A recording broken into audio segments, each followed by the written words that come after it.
Hello, Haunted Heart Society members. It's me, Emily S.W. Sam. And today we will be talking about a very famous book. It is a book that was turned into a very famous movie, but the book itself, not very famous. My parents had never heard of it. Yeah, a lot. It's also kind of hard, well, it was hard for us to find. So maybe it's not that enduring? No, but the story itself, through the movie. The movie stars two very famous people. Yes, and it has been referenced and spoofed in things such as Seinfeld and RuPaul's Drag Race. I have also another reference, but I want to get... Okay. We'll get to that. Well, the title, and now you might know, whatever happened...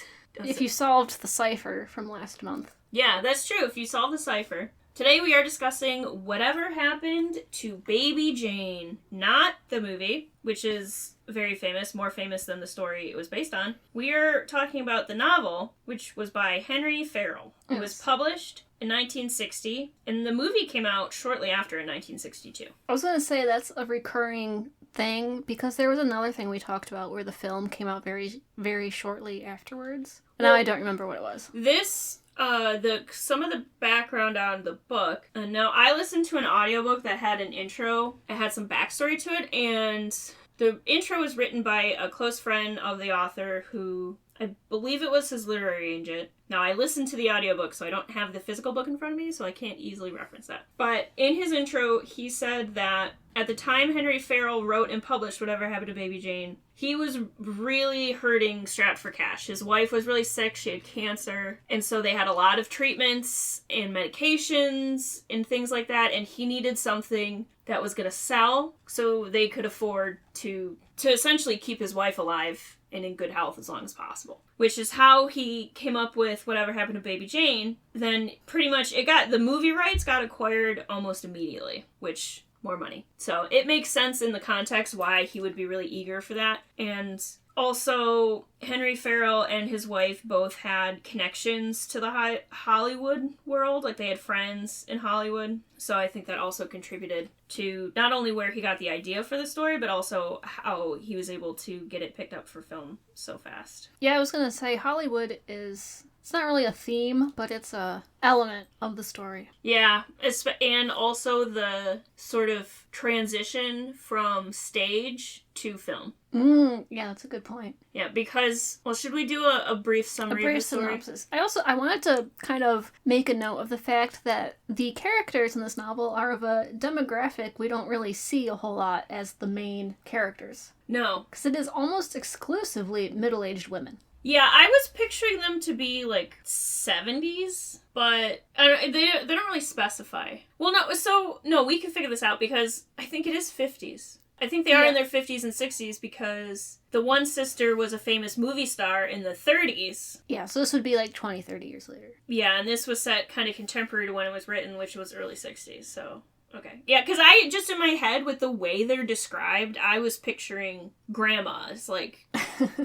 old. No, I think they're supposed to be like in their 50s. Which plays into a trope that I will bring up again later, but the horror of being a woman that is old. Yeah. There's also only like 2 men in the whole thing. Yeah, and that are living. That are living, and they're very tertiary. Like, oh yeah, they're really not that important. No, which is fascinating because I don't feel that this story is particularly feminist in any way. No. Despite the fact that there are almost no men in the story, and none of the men in the story are really important at all. I have some notes about one of them, but we'll get to that. Yeah, we'll get to that. We'll put a pin in that, audience. Sorry, so synopsis. 2 sisters. Mm-hmm. Both of them are former stars. Jane is a former vaudeville star, and Blanche is a former movie star, because neither of them are living in the public eye anymore, because now obviously vaudeville has fallen out of fashion, so Jane's career has just gone by the wayside sort of naturally. Mm-hmm. And Blanche was involved in a auto accident and can no longer walk. Yeah. So that's the end of her career. And they both kind of live as recluses in a house. That's the premise, actually. Yeah, that's it. That's without getting into the details, which don't worry, we're going to get into the details. But that is the premise that leads us into the plot. Yeah, the plot being Years and years of resentment finally coming to a head. To a boil. Also, Jane is in this caretaking role for Blanche. She uses a wheelchair and she needs a lot of help, so they have a cleaner come in to clean the house. Jane is the one who leaves the house. She can drive, so she runs the errands if she needs to, but she doesn't leave very much. They get allowance checks from an investment firm that's handling their money. Yeah, so I guess the instigating point of all this is Blanche's films are being shown in rerun on television. So there's a revived interest in her films. Yeah, so there's a revived interest in the public in her. Jane, who's already been holding in all this resentment for all these years, her jealousy finally comes out and takes its toll. So that is the story. Yes, that is the story. We find out through the course of the story that Jane also has a drinking problem, which comes into play pretty heavily. And it also kind of gets worse as the story progresses. Alright, so like with Phantom, I have like a few points that I wrote down. So I'm gonna start at the top. Yep. And the first thing that I wrote down was the ironic title. Because the title asks, what happened to Baby Jane? Baby Jane was Jane's stage name because she was a child star. Yep. But no one really cares about what happened to Jane. No one remembers Jane. Well, no, or if they do, they remember her in a negative way. So she went from being applauded on stages and being dressed in all these nice clothes and essentially being told by her family that, she brought them out of poverty. She got them a lot of money, they got a lot of nice things, houses, clothes, trips to the beach. And so she becomes a bit entitled and spoiled. Like, hey, I can do whatever I want. This is my doing. Yeah, and you know what that made me think of? Family channels. Oh, vloggers? Mm-hmm. Yeah. Because there is a scene where the family is on the beach when they're children, and Jane is doing a dance, and Blanche comes in and tries to dance along with her sister, but it kind of messes up the act, so she gets dragged off by... But the practice is purposefully being held on the deck of the house. But her mother is talking to her and she says something to her that's like, oh, well, all of our money comes from Jane. Jane is the one. Or she says, the reason we have nice things. And I feel like I've heard that almost verbatim said about children in family channel vlogs. That the children have to continue to be in the videos and continue to do this work because they're the ones making the money and it's like, but the parents are telling the children to coerce them into continuing to be in videos. Yeah, well, you doing this is the reason we have nice things. Yeah, and there are laws now in Hollywood for actors on stage and screen try to protect them and so that the parents can't abscond with all the money. But I mean, the story is obviously set before these laws are put in place. But also we're seeing it come up again with the family vloggers. And they I'm going to say recently, within the past few years, California passed new laws about children in vlogs and on YouTube channels, similar to, I forget what it's called, but the one for child actors, where parents can't just throw their kids in videos with no consequences. They've put laws in place to try to protect the children of, well, you have to make sure they get the education and a certain amount of money gets put away so you're not taking all their money. And so that's been a hot topic recently. So this book is very topical, I think, in a funny way. It's just like that wording almost, like that wording in particular took me back to watching some like tea video about some channel where some parent was saying that about the kids. Yeah, probably Frankie's. Because it was a little eerie. Yeah. Oh no, what I was going to say about Jane too is, so after the movies start coming out, Blanche is very conventionally beautiful as a young woman. She's blonde, she's got a good figure, she's got a pretty face. So Hollywood loves her. They want to put her in all the movies, even though her acting's not like the best. She's pretty, people like her. And in Blanche's movie contract, it's in her contract that her sister has to have a small role in every one of her films. And so then you've got this conventionally beautiful, charming leading lady Blanche, and kind of comedy sidekick, not, she's described as being kind of pudgy, not as conventionally attractive as Blanche. So she becomes sort of the comic relief buddy character. And she's not anyone's favorite person. People at the studios don't like her because she's, kind of bratty and spoiled. And she's not the main star of the show, but she sort of acts like it. And, that's my sister. I can do what I want, whatever. That's going to take me to my next point. Oh, beautiful. So the next thing I had written down was Batman. Batman. Na, na, na, na, na, na, na, na, na. So, in in the animated series, Mm-hmm. there's a character called Baby Doll. And the prologue chapter where Jane comes off stage and she's, being demanding and she wants this and that. She wants it her way. That reminded me of a character in the animated series called Baby Doll, who is the star of a sitcom, but she also has a genetic condition where she doesn't grow past appearing like a small child. Okay. But she is also very demanding. Things have to, be her way. She tries to move into a more serious acting career, but because of her appearance, it doesn't take off. So she becomes very she quits the successful sitcom because she's tired of playing a child, and because she can't have a more serious career, her career dies out. Batman took it a lot more literally with the baby part. Like Jane is an adult. She looks like an adult. Her stage name was Baby Jane when she was a child, so the character in Batman is like, this person is, or they have the appearance of a child even though they're an adult, and she's very resentful of the fact that she can't continue her career, which is similar. So I was trying to find if there was any actual, I was trying to find evidence of there having been an inspiration, and I couldn't find any concrete evidence of that, but there was an episode of the 60s Batman show called Whatever Happened to Baby Jane. Oh yeah, this Whatever Happened to Baby Jane, I think the book was extremely popular when it came out, and then the movie was extremely popular when it came out, so that does not surprise me at all. So what I had here was a loss of early success leads to disillusionment and crime. Crime! I was also gonna say too, when I was listening to you talk about it, what's her name, Baby Doll in Batman? So Baby Doll and Baby Jane are reverse of each other. Whereas Baby Doll is an adult that looks like a child and is trying to act like an adult. Baby Jane is an adult who's been sort of frozen in this childlike mentality. That's my next point. Oh, okay. But continue. No, that was basically it. Just Jane. Okay. Jane is what is it? Arrested Development, I guess, where it is proven. Yeah, it's opposite. So Baby Doll physically can't grow up, but Baby Jane mentally doesn't grow up. Yeah, Baby Jane is sort of frozen maturity level wise in that point that she was when she was famous as a child vaudeville actress. And she never really truly grows out of that mentality. And you can see that throughout the book where she's making she's doing adult actions and making adult decisions in a very immature, childlike way. Yeah, there also was a line that I wrote down because Baby Doll's catchphrase in her sitcom was, "I didn't mean to," which is something that Jane says in the book. Yeah, she says it a lot. So I thought that was interesting. But okay, so then my next point is that everything about this book, everyone in the book is stuck in some way. Yes. So Jane is stuck in the past. Blanche is stuck in her body. She's stuck, actually physically stuck in her bedroom. Yeah, and I was also just about to add that too.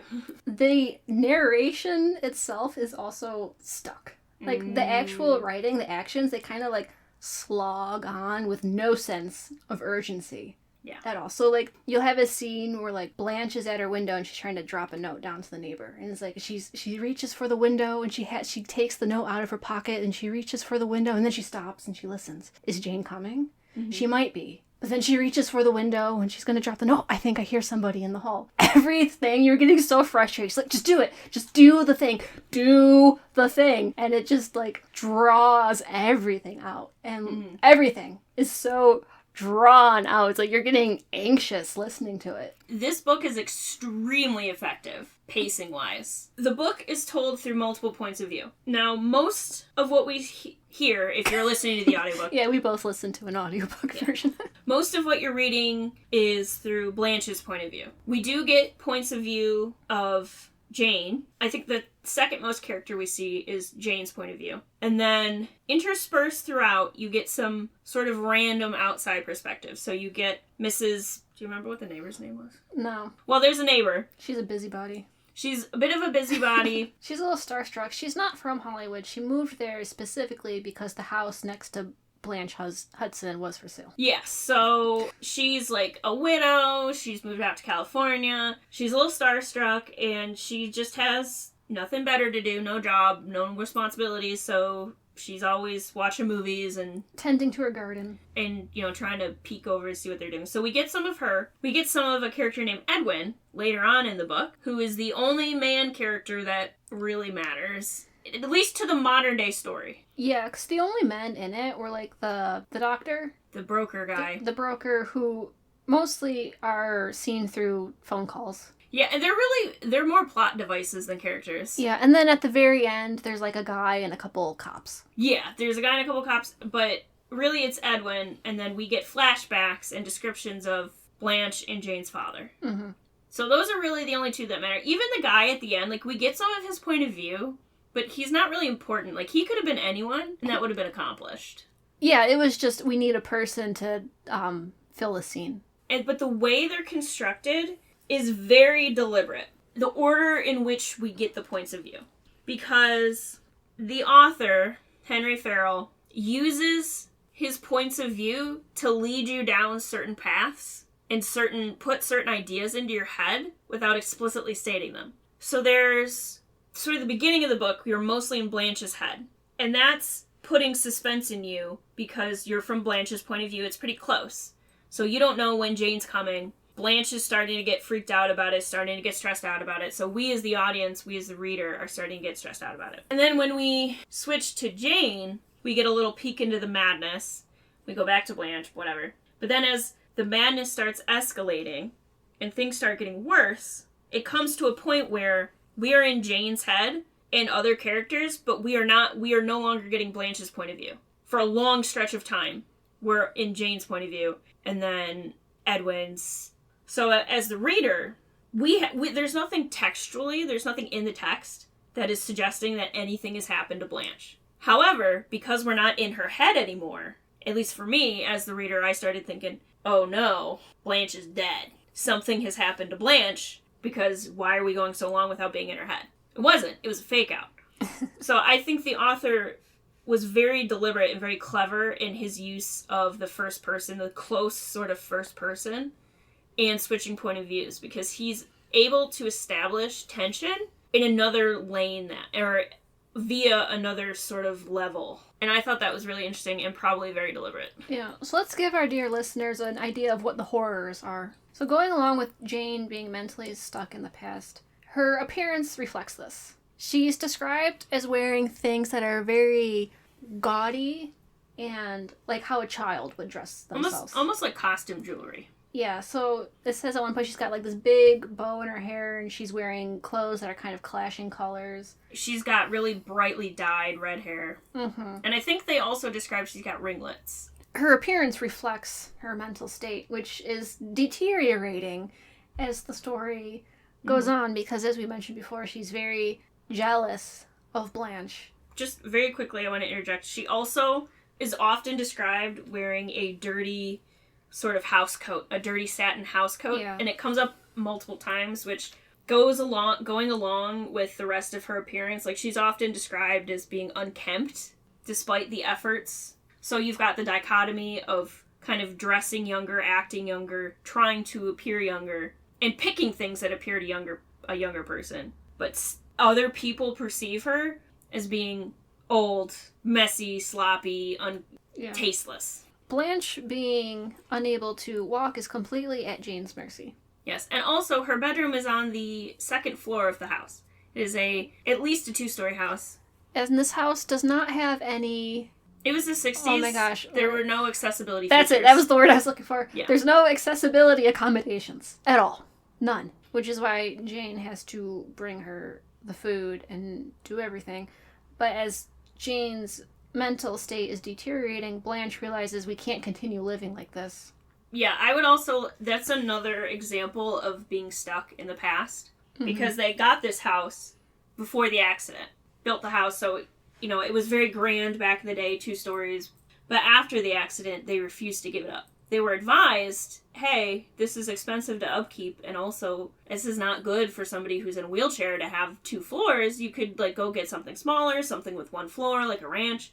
And they're like, no, we're keeping the house. So that is another way that they're stuck in the past. Blanche finally realizes that they cannot continue living this way, and she calls the broker, hey, I think that we should sell the house. Mm-hmm. But when Jane finds out about this is because she's listening on the other phone downstairs, eavesdropping, and that's the tipping point. Yes. And this is the catalyst. Yeah, so this is what leads to Jane basically doing psychological torture on Blanche. Spiraling. Yeah.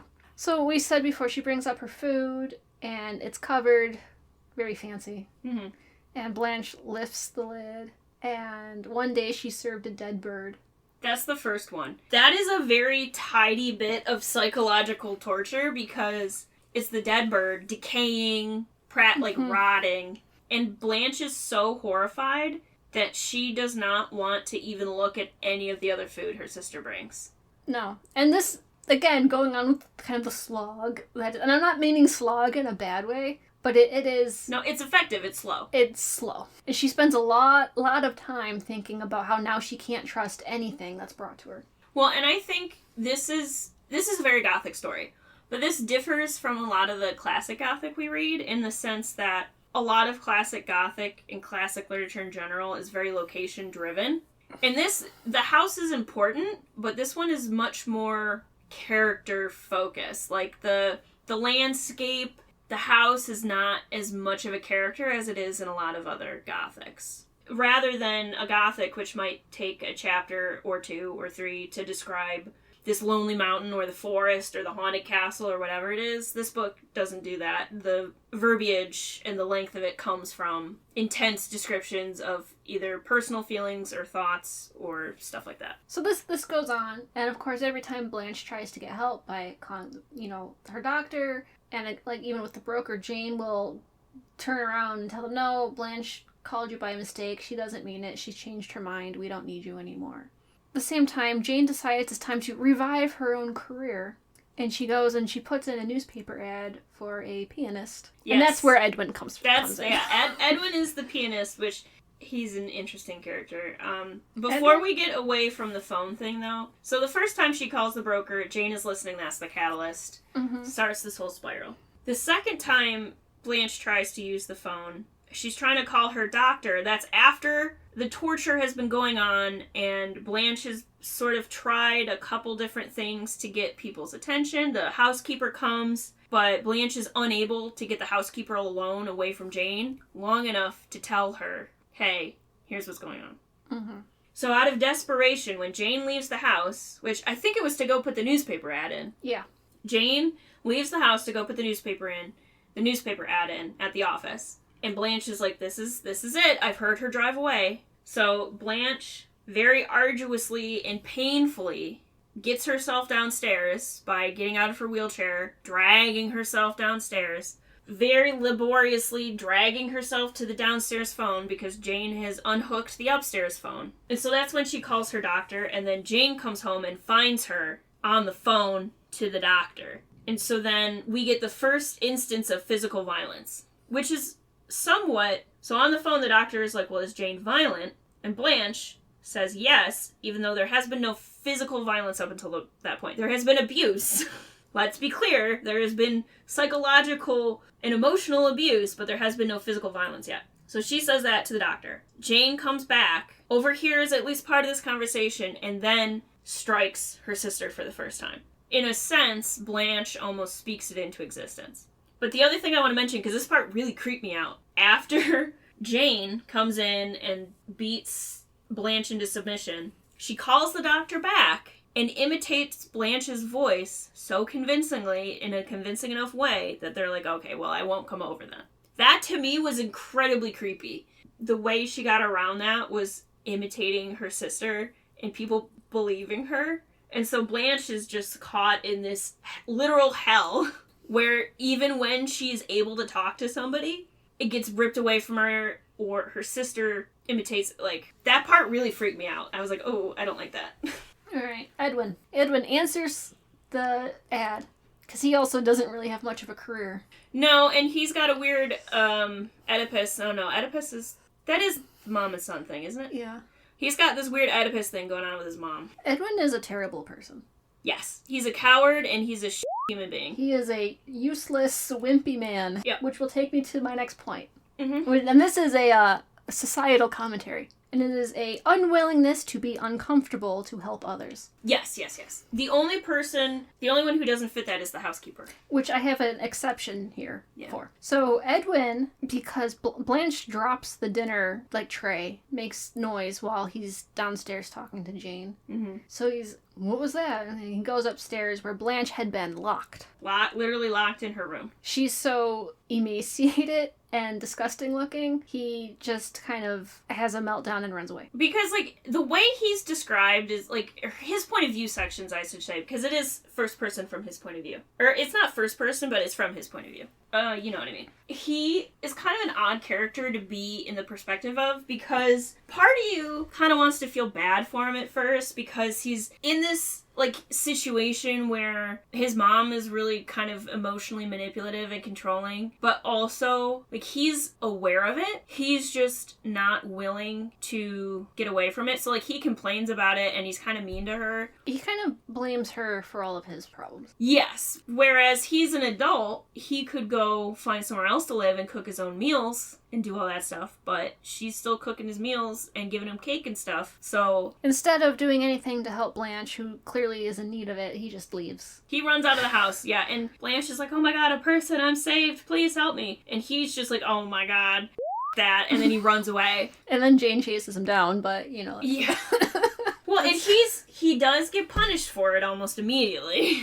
Well, it's not like he was running to get help. He was just running to get the hell out of there. Yeah, he was just running to get out of there. Because and then, when it describes, and it is in his perspective, the way he describes Blanche, it's like he's not even looking at a human. It's just something so horrible he can't bear to look at it, and it makes him sick. And his thought is not, I need to get somebody. I need to call the police. His thought is, I need to get out of here because this is so horrible. Yeah, it's pretty bad. And then, so Jane is like, oh, that's not good. Because at this point, we should probably mention the murder.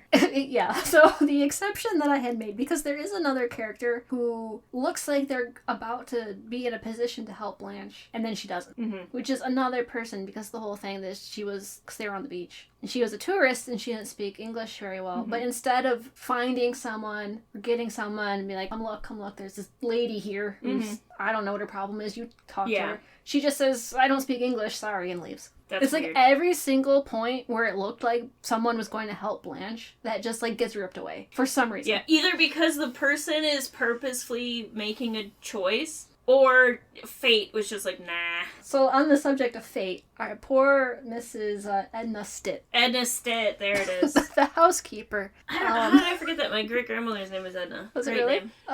Mrs. Stitt tries. She's also kind of the catalyst for the catalyst. At the beginning of the book, she finds this stack of fan letters that had come for Blanche that Jane had thrown out. And so the housekeeper doesn't really like Jane. Jane is bratty and rude and snobby, but she likes Blanche. Blanche is nice. Blanche is also, in a wheelchair. So I think there's some sort of pity or empathy involved in that as well. Mm-hmm. But at the very least, Blanche is polite, which is more than Jane. So the housekeeper shows these letters to her, I don't know, your sister did this. I know it's not my place, but that's not good. That's not right. This is really unhealthy. And at that point, nothing bad has happened yet. Blanche is like, no, it's fine. I'm sure she didn't mean it. It's fine. She's my sister. She wouldn't do anything to me. So Edna, from the beginning, has trying to look out for Blanche. So Jane leaves, but before she leaves, she fires Edna. Mm-hmm. But Edna's like, something was weird. Something weird is going on here. So she goes back in the house. And that's when she finds Blanche. And it looks like the day is saved. Oh my god. At this point, well, because also, too, the audiobook is it's Whatever Happened to Baby Jane and also a short story or two short stories. And so I could see, on the audiobook, you could see how much longer you have, what percent of the way through you are. And the problem with a short story and, novels is, how long is the novel? How long are the short stories? Because I knew there was at least one other short story in the audiobook. So I get to this point, and I'm like, oh my god, Blanche is saved. Hallelujah. I thought it was the end of the story. Nope. I didn't know how long it was. And then it kept going, and Jane comes back, and you're still okay, well, the day is still saved. Jane picks up the hammer that Edna had been trying to get into the room with. Yeah, the locked room. The locked room. Bludgeons Edna to death with the hammer in the doorway of Blanche's room. So we reached a pinnacle of horror here. Yes, and... Like, if there was any doubt that this was, you know, a happy story about two older women living their domestic life. No, this is a horror story. Well, and this is the point where we had been in Jane's head and also Edwin's head, and had not been in Blanche's head for a long time.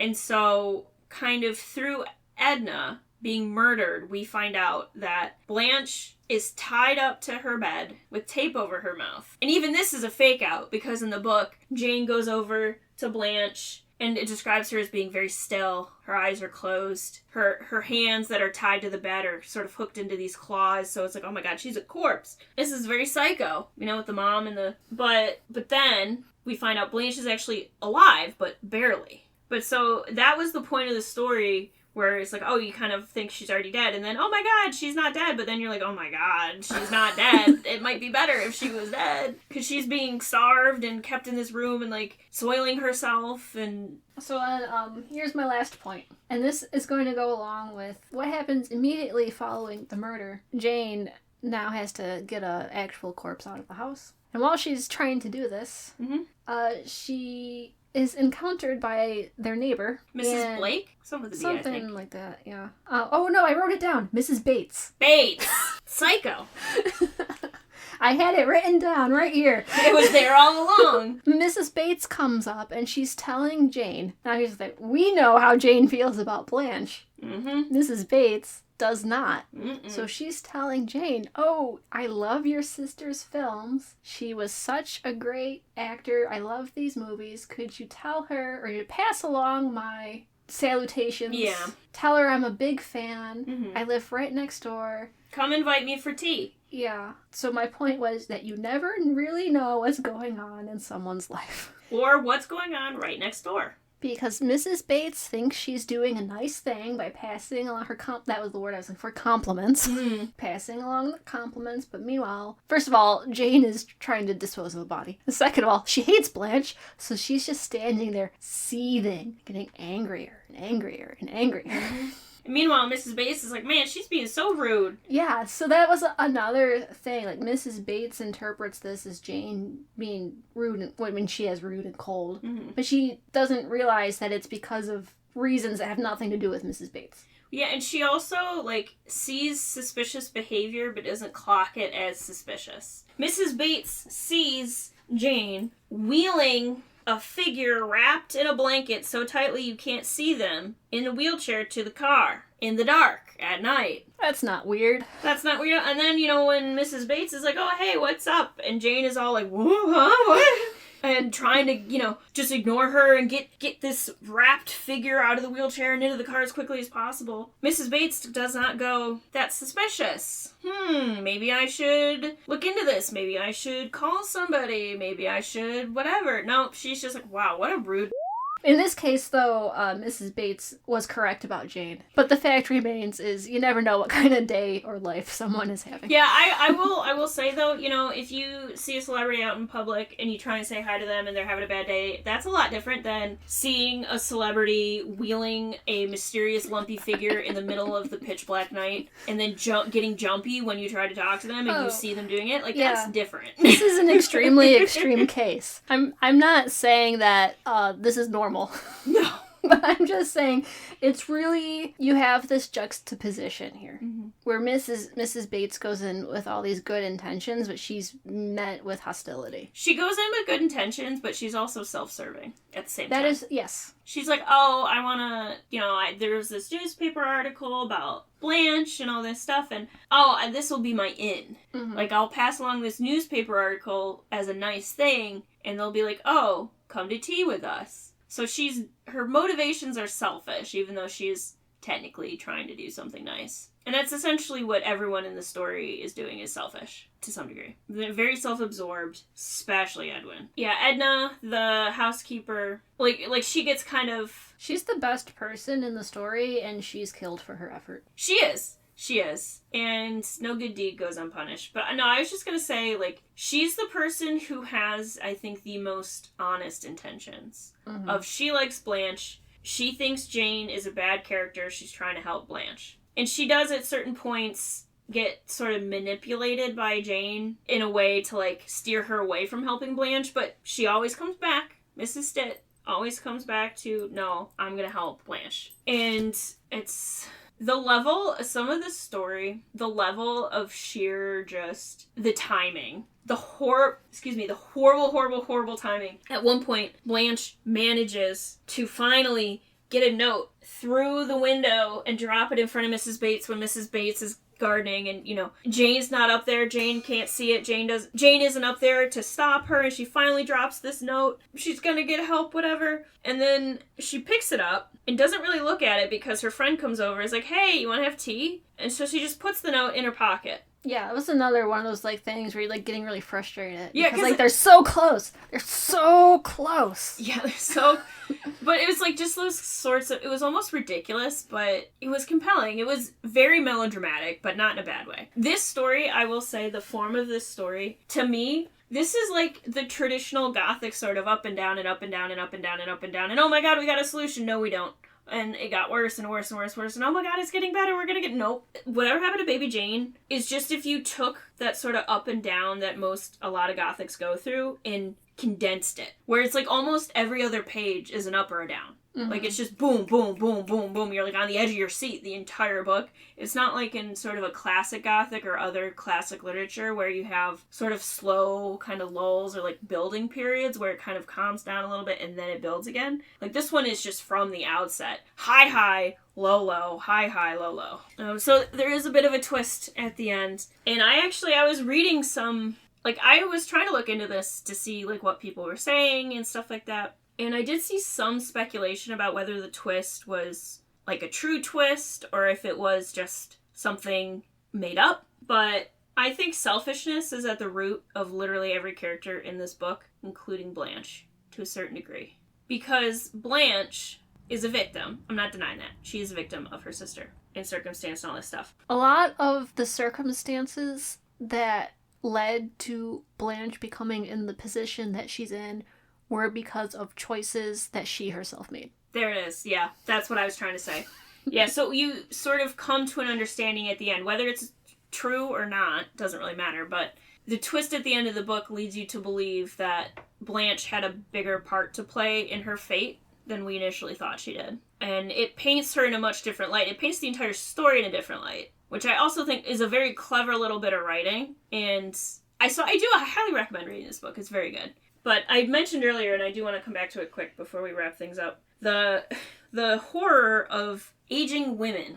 Oh, yeah. Because this book absolutely preys on that sort of societal mentality of women being disgusting and decrepit as soon as they're, like, at 25. I'm 5. Like, because, like, I mentioned, like, from the way they were described, I was picturing sort of, like, a 70-year-old, an 80-year-old. I wasn't picturing someone that old. Oh, I mean, that might have just been me. But, well, because a lot of the descriptors were very, like, saggy, wrinkly, like, graying, and... They were definitely, especially because you had the descriptions of Edwin's mother, like that. Mrs. Bates and her friend... I mean, they weren't exactly exciting go-getters kind of people. No. But it's kind of just like that idea that there's a prime, and once a woman has reached a certain age, then that's it. She's got nothing else to strive for. Yes, and also then the story... And I think that the fact that they're actors, too, also has that, like, you know, especially with women in Hollywood, because it's much harder to get cast when you're older. Yes. That for women than it is for men. Mm-hmm. And there's that idea of you've reached a certain age and you're washed up, it's over. But I do think, in a way, this book really just makes being old part of the horror. And also, Blanche and Jane are both trying to recapture their youth, or mourning it. At when we're introduced to Blanche and Jane, they're watching one of Blanche's old movies on TV. The same as Mrs. Bates and her friend. Blanche is missing and mourning that part of her life and being successful and having a future in front of her. And Jane also, in a way, is mourning the same thing. and trying to recreate it by putting the ad in the paper, getting Edwin, trying to revamp her career. So there's, from a feminist lens, the story is not kind to older women. But I also, like... That's kind of, I guess, the point, though, right? Yeah. Because it's made you think about it. It's made you think about it. And I also think, like, it's not portraying the men in any kind of good light. And it's also, like, I think in a kind of a funny way, the story is empathetic to the plight of these two women in different ways. Yeah, I think I said that pretty well. I don't want to Okay. ruin it by trying to elaborate. Yeah. And then, I didn't even bring up my Grey Gardens comparison. Oh, well, you want to throw it in now? Yeah, I'll throw it in now. No, I'm not familiar with this media aside from Jinx on Snatch Game. Snatch Game, yeah. Yeah, so Grey Gardens, and it's, well, at time of recording, Grey Gardens is free on YouTube. It's a documentary from the 1970s about the reclusive family of, they used to be socialites, so it's the aunt and the cousin of one Jackie Onassis, who was Mrs. Kennedy. So it's her aunt and her cousin, who used to be very wealthy, affluent, part of that family, part of that world, and through circumstances of life and certain things, they're living in this big mansion next to all these other really big, well-kept mansions, but they've run out of money, so it's overgrown, the house is falling apart, they're recluses, they don't go anywhere. So this documentary crew goes in the 70s, and sort of Grey Gardens is a documentary about them and their experiences in their life and all this stuff. And there are a lot of similarities to Whatever Happened to Baby Jane. Also interesting, the documentary came out in the early 70s, which is not super long after this movie came out. About a decade. And obviously that's a mother and a daughter, and they're not trying to kill each other. But it has similar sort of themes of... They had the same name. Edie. Yeah. Yeah, Little Edie and Big Edie. But it has similar themes of past wealth, past influence, past beauty falling into decay. So I do highly recommend that documentary. There's also, it's either a movie or an HBO miniseries about it. That's not super accurate. It is entertaining though. But anyway, if you enjoyed this or the themes, highly recommend Grey Gardens. There's also some iconic lines in there. But yeah, that was my spiel. It really reminded me of Grey Gardens. Okay. I enjoyed this one. I think this also- was a good book. I know I called it a slog, but I meant that in a way that it was very slow, but it built up so much tension and I was getting frustrated, and that was by design. Yeah, I think it's an extremely effective book. I think I've used that word a couple times. But it's extremely effective with the tension. The pacing is really good. It really is, like, you can't predict what's going to happen. Because there were a couple things that I was waiting to happen that never happened. And I don't want to spoil what they are in the podcast, but there were a couple things where it's like, well, obviously this is going to happen. Nope, it never did. I know. I guess it's one of those things that was probably really popular when it came out, but it's since kind of, like Jane, fallen out of fashion. Yes, art imitates life, imitates art. So that is what happened to Baby Jane. Yeah, in case you were wondering. I will say, though, the ending was still kind of open-ended. It was. You can make logical conclusions, but those circumstances are not actually on the page. No, well, and really, like, the point of the story was not consequences. Or, the point of the story is the lead-up. So once you hit the crescendo, that's it. It's done. But it was it was satisfying, I think. Yeah. Okay, so that's it for Whatever Happened to Baby Jane by Henry Farrell. Yep, make sure to give us a like, subscribe if you haven't already, or follow us depending on where you're listening to this. Join us on Instagram, TikTok, Tumblr, Substack, and YouTube for the strange, obscure, and bygone. Yay. And keep an eye out for the next cipher. I did finally think of something. Mm-hmm. It's going to be a little different from the previous ones. Okay, I'm excited. Mm-hmm. So stay tuned for that, and we will talk to you again in 2 weeks. That's right. All right. Goodbye. Ciao.